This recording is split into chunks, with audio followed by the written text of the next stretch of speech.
Oke. Hai, nama saya Jana Betsy. Saya dari kumpulan Contagious Intelligence. Contagious Intelligence. Hai, nama saya Jana Betsy.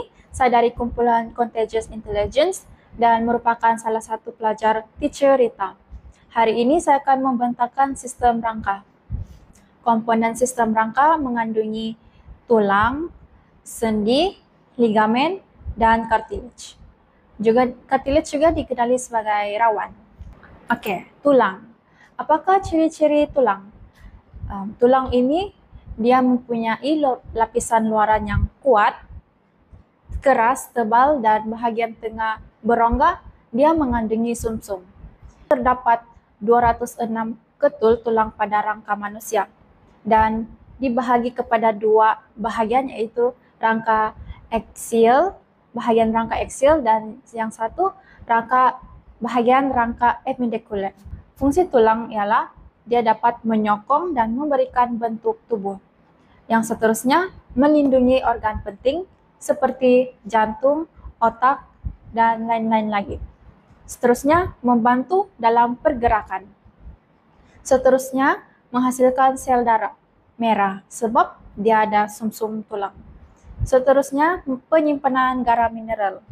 Kenapa fungsi dia penyimpanan garam mineral? Sebab tulang memerlukan garam mineral untuk pembesaran dan secara tidak langsung dia akan menyimpan garam mineral. Seterusnya komponen cartilage. Apakah ciri-ciri cartilage? Cartilage mempunyai tisu yang kurang keras dan lebih fleksibel daripada tulang. Cartilage juga menyaluti hujung-hujung tulang yang membentuk sendi daripada tulang. Fungsi dia ialah melindungi tulang daripada haus apabila bergeseran antara sendi. Dia juga sebagai penyerap apabila berlaku hentakan pada sendi. Oke, seterusnya sendi. Apakah ciri-ciri sendi? Ciri-ciri sendi ialah dia ialah tempat pertemuan dua tulang atau lebih tulang yang bersebelahan. Sendi kita terdapat 3 jenis, yaitu satu, sendi tanpa gerak, synarthrosis. Yang kedua, sendi yang mempunyai gerakan terhad, yaitu amfiarthrosis. Yang ketiga, boleh bergerak bebas, yaitu diarthrosis. Apakah fungsi sendi? Dia membantu dalam pergerakan sistem rangka manusia. Seterusnya komponen ligamen.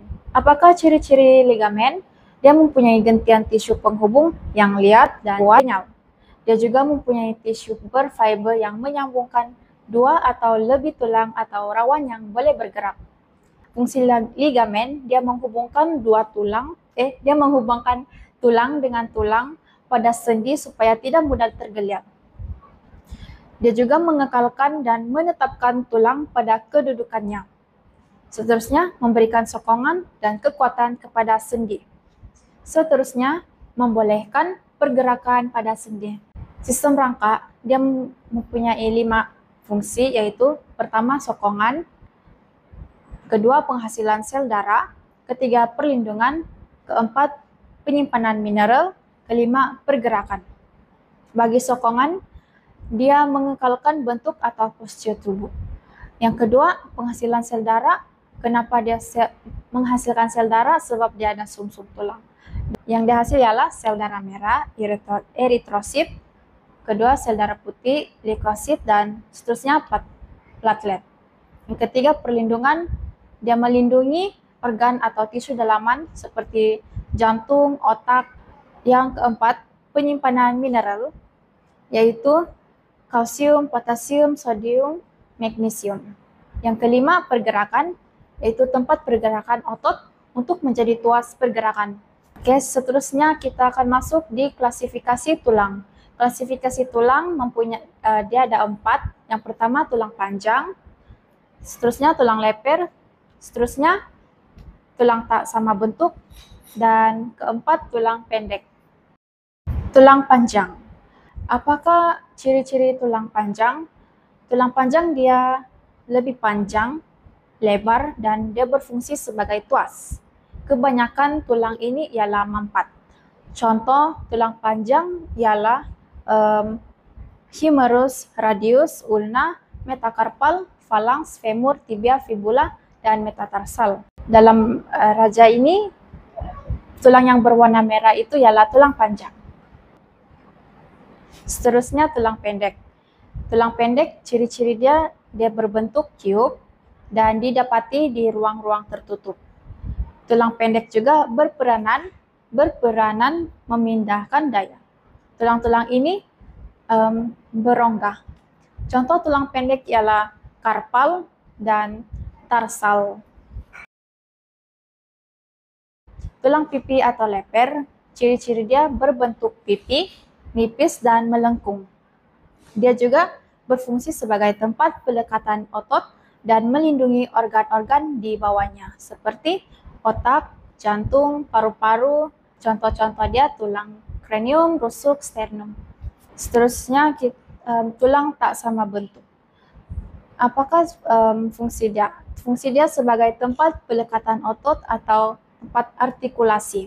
Contoh-contoh tulang tak sama bentuk ialah tulang vertebra, yaitu cervical, thoracic, lumbar, sacrum, dan coccyx.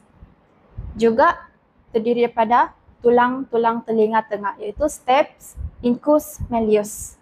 Terakhir, apakah keperluan pembesaran tulang?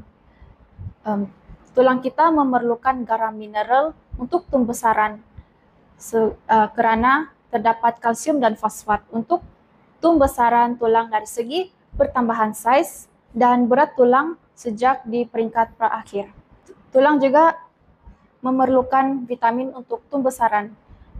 Contoh vitamin ialah vitamin E dan C untuk pembesaran dan membaiki tisu-tisu tulang yang rosak. Vitamin D juga diperlukan untuk merangsang penyerapan dan serta mengangkut kalsium dan fosfat ke dalam tulang dan membolehkan struktur tulang kita menjadi lebih kuat. Tulang juga memerlukan hormon. Contoh hormon ialah hormon tiroid. Hormon tiroid dia membantu untuk pembesaran tulang kita. Baiklah, itu sahaja daripada saya. Terima kasih. Bye.